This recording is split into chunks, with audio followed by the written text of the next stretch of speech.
Greatest music ever. What's going on, University of Maryland? How's everybody doing? You guys good? Yeah! I want to thank you guys for coming out first and foremost.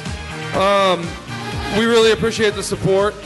We've been working pretty hard to get this group together, and I want, guys, give yourselves a big round of applause for giving us the support. We appreciate it. As Justin alluded to, a little bit about me. I am in fact the manager of Chipotle. I'm in fact a junior here at the University of Maryland. I'm also 27 years old, which makes me apparently a pervert. I'm the oldest guy in every one of my classes. It's horrible. I'm learning a lot of new things here. I like it. It's cool. It's a lot of fun. But there's nothing like life experience. You know what I mean? I feel a lot. So I get pulled over by the cops, and I have the glorious chance to talk to them on a regular basis. Ever since I started doing comedy, though, I've realized that my off switch is going away. You know the off. That off switch.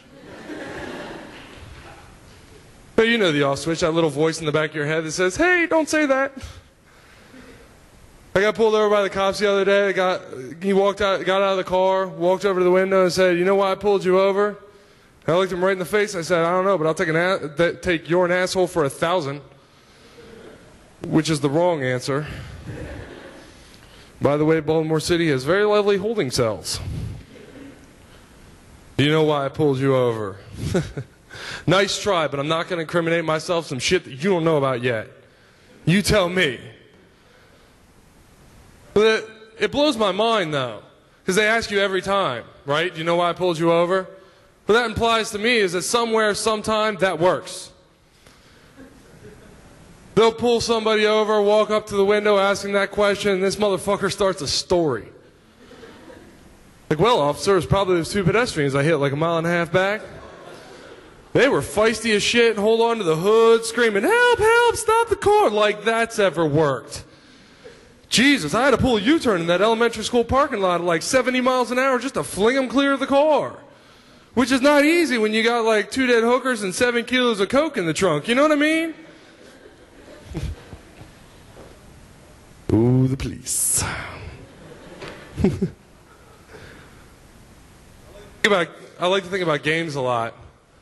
Like, 27 years of experience, I've learned a little bit about how to talk to women. And I've realized that your game changes over time. I mean, we talk about the game. We say, oh, he knows how to talk to women. He knows how to flirt. But women change the rules. They make it harder to play as they get older, right? I'm okay with it. Like, I'm 27. I'm used to playing the 27-year-old version of the game. Let's call it the Trivial Pursuit version of the game. That means there are 18-year-old girls out there still playing the Candyland version of the game, and I know how to play that fucking game. They just keep playing cards, and eventually somebody wins. Card's like, well, yes, I do have my own car. So I don't mind buying you and your friends booze. And well, that is incredible. I also think that insert artist here is the greatest musician of all time. I was thinking about it a little bit, and I realized, though, that girls don't actually have one game. I'm pretty sure you guys have 100 different games, and you write those games on the side of a ping pong ball. Then you place those ping pong balls inside one of those old school bingo machines, with a cage with a hand crank on the side. Like right before you go out, everybody clusters around the bingo machine, cranks it for a little while, pulls out a ping pong ball. Whatever it says in the ping pong ball, that's your game for the night. Like, what did you get, Cindy? I got emotional baggage with optional crying at the end of the night. Sweet! What about you, Jen? I got the cock block ball again. Oh, we're going to have a great night. High five. Yeah. You, Candy?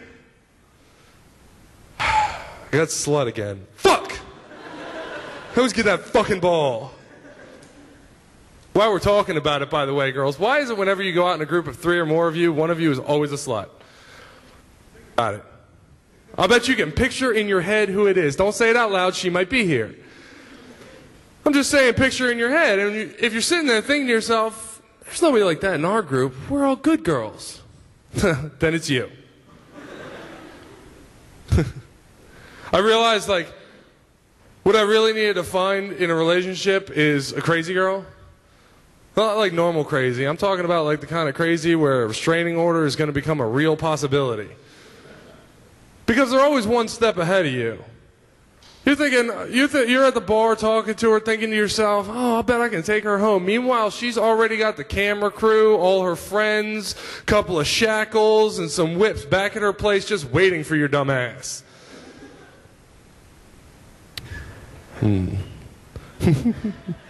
Sorry, I needed a moment with that one. So I was watching Comedy Central the other night at like 3 o'clock in the morning. And, like, I don't know who they think watches Comedy Central at 3 o'clock in the morning, but it was just one after the other of Girls Gone Wild commercials. You know what I mean? It was like really back to back to back. Like, how lonely do you have to be, really? And I was thinking to myself, you know, I think Girls Gone Wild has gone too far. Because they actually said in the commercial, this time, we've gone too far. Well, son of a bitch! Right after that, there was a commercial for a product that I really hoped I would never see. It's for Guys Gone Wild. Have you seen this? It's exactly what you think it is. It's a whole bunch of dumbass guys trying to show their penis to the camera. But like, I really, in my mind, what I'm really hoping for is like the gay version of Guys Gone Wild. Like, Guys Gone Wild, Guys Gone Nuts, you know? And I was watching this commercial thinking to myself, like, who in their right mind would be buying this shit? I know it's not who the guys think. My friend was looking at me, was sitting next to me, and goes, well, dude, girls need to see dick too. I said, no bullshit. No girl in her right mind is going to spend $39.95 to see dick on TV when she can get that shit for free in real life anytime she wants. Girls, you don't believe me? Ask any guy in here tonight if you can see his penis. I bet he shows you. And if you ask real nice, he'll probably even let you touch it. All right, guys, you ready to get this show going? You excited? Awesome.